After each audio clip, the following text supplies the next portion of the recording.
সাথে মারা চিনি দিও 10 কেজি। ক কেজি? 10 কেজি। আচ্ছা এই সেগুলো কর বেয়া তো ভেড়া আসতে এরোডে কেচা আছস কেচে আসি তোমারে কইতে হবো। কাকা কাল কে কান ওই বাজার কিনবো। তো আলগে তো খাওয়াছে কিতের গাল খাওয়াছি নাকি গন্ধ ওই বাগুরি গন্ধে একবারে গুছিয়ে দিমু এইটা কিলে করা রে কিসে কে বুঝো রে তুই? নূর করিমের কি অবস্থা আছে ভালো আছে তোরে কি লেখো? এটি কথা কেন কো বাতি যাস কথা কথা ড্রাইস পাল্টে গেছে একটা সিস্টেম আরো গন্ধ সাজি মার কি লিখবো? মুড়ি দিও 10 কেজি। ক কেজি 10 কেজি।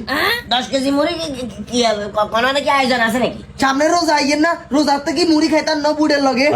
কি রে মুড়ি 10 কেজি লরে তুই বুঝলাম না হেতে দেশের বাইরে তুলতে আর তুই এটা খালি মেলি মেলি খরচ করা রে ছেলে মেয়ে তুই কিন্তু অতিরিক্ত করিয়া লড়, তোর সমস্যা কি? আরে কাকা রে ব্যবসা করতেন দেন না এরপর কি লিখবো সাজি মা? বাতি যে সুপার গুলো আছে না সুপার গুলো আছে ডেট আছে নাকি জানি? সুপার গুলো যদি থাকে এদের সুপার গুলো দিয়ে 1 কেজি হান বানাতে খক ইতি খাইবার হলে ইতি তুদিনে জবানিয়ে বন্ধ হয়ে যায় ছেলে মেয়ে তোর লগে একে বেকআপ হচ্ছে তো 10 বছর, তুই অতিরিক্ত করর এক কেন নালা সুরিয়া লাভ। সিগারেট কোন নিয়ে হবে এক করে বুঝে দিন কথা নেই ওই যে কাকা রে ব্যবসা করতেন দেন না। তো আই আইসি সিগারেট কে ধরে বেলা ইতি কথা নেই কি লেখা তুই আর সামনে কি লেখো? এদিকে বাই হাইছে নাকি ইয়াকি বাই হাইছে সামনে কি লেখা? ইতি বাই হাইছে নাকি তুই কোন? আবার যে আপনা কাছে ইতি মারা করে আম ধরে এক কেন গুছা দিমু তোরে কিসে? দেখতে কিসে? আমি বাচ্চা বাচ্চা না দশটা লোক আছে। বাচ্চা না কাকা আমি ইন্দাই না বেজার সমাধান করে দিয়ে। এ আচ্ছা ইন্দাই হেলে কি হ্যাঁ বাজার যা, হ্যাঁ কিছু করতাম না। ইন্দা কইয়ে তোরে আইলা বানা দোকান ঘরে না যায় কই।